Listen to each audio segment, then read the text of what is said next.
തൃശൂർ കുന്നംകുളം ചിറ്റന്നൂരിൽ സ്ഫോടക വസ്തു കണ്ടെത്തി. ചിറ്റന്നൂർ ഇമ്മാനുവൽ LP സ്കൂളിന്റെ മതിലിനോട് ചേർന്നാണ് സ്ഫോടക വസ്തു കണ്ടെത്തിയത്. ഉത്സവങ്ങൾക്ക് ഉപയോഗിക്കുന്ന ഉഗ്രശേഷിയുള്ള കുഴിമിന്നലാണ് ഇതെന്നാണ് നിഗമനം. കുന്നംകുളം പോലീസ് അന്വേഷണം ആരംഭിച്ചു.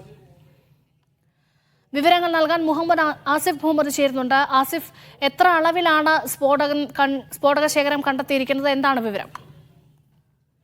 ഇന്ന് രാവിലെയാണ് ഒരു പ്രദേശവാസി ചിറ്റങ്ങന്നൂർ ഭാഗത്തെ അരൂപ്പാടത്ത് തേങ്ങ പെറുക്കാനായി പോയപ്പോഴാണ് സ്ഫോടക വസ്തു ലഭിച്ചത്. ഇത് സ്ഫോടക വസ്തു ആണെന്ന് തിരിച്ചറിയാതെ ഇദ്ദേഹം പിന്നീട് തെർമോകോൾ ബോക്സിലാക്കി വെക്കുകയായിരുന്നു.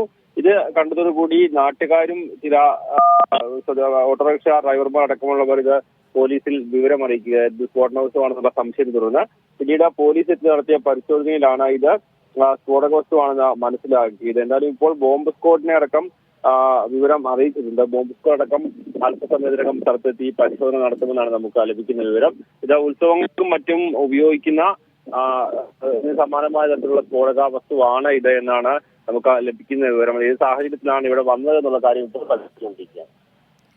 ശരി, സ്ഫോടക വസ്തുവാണ് കണ്ടെത്തിയിട്ടുള്ളത്. കുന്നംകുളം പോലീസ് അന്വേഷണം ആരംഭിച്ചിട്ടുണ്ട്. സ്കൂൾ മതിലിനോട് ചേർന്നുള്ള സ്ഥലത്താണ് ഇത് കണ്ടെത്തിയിരിക്കുന്നത്. വിവരങ്ങളാണ് ആസിഫ് മുഹമ്മദ് നൽകിയത്.